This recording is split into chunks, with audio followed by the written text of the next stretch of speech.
देखी भैया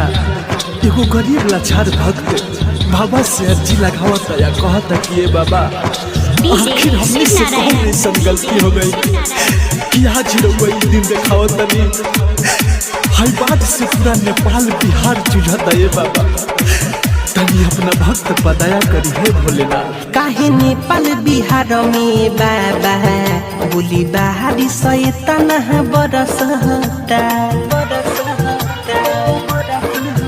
काहे नेपाल बिहार में बाबा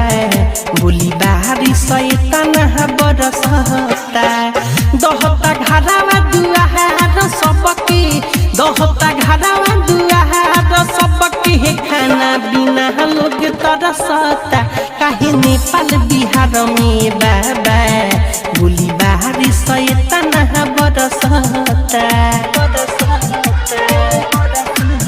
काहे नेपाल बिहार में बाबा बोली बाहरी शैतान बरसता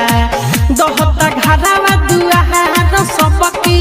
दहता घरावा दुआर सबके खाना बिना लोग तरसता काहे नेपाल बिहार में बाबा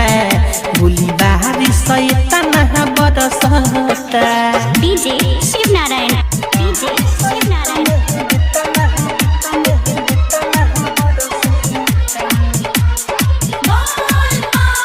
मचले तबाही बनाही लागता बहची गैया हो कावना गलतिया के ले तानी बदला बोली गंगा मैया हो मचले तबाही बनाही लागता बहची गैया हो कावना गलतिया के ले तानी बदला बोली गंगा मैया हो देखी दीदी से पानी के लहरी देखी दीदी से पानी के लहरी यार सबके दिलवा धड़कता काहे नेपाल बिहार में बाबा बोली बाहरी शैतान बरसता।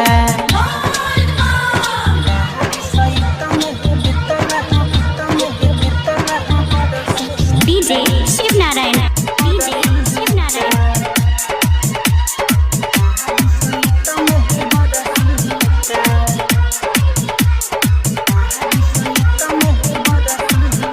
आदि बीरजस बिहारी कैले गीत कहारी लोग हवा के दुखड़ा हो मोतिहारी में देखले हे मीठू भइल बांध के टुकड़ा हो बीरजस बिहारी कैले गीत कहारी लोग हवा के दुखड़ा हो मोतिहारी में देखले हे मीठू भइल बांध के टुकड़ा हो परमद गिरी सोची सोची आदि त सोची सोची दिन हो रातवा तड़पता काहे नेपाल बिहार में बाबा बोली बाहरी शैतान बरसता काहे नेपाल बिहार में बाबा बोली बाहरी शैतान बरसता काहे नेपाल बिहार में बाबा बोली बाहरी शैतान बरसता दहता घरावा दुआर सबके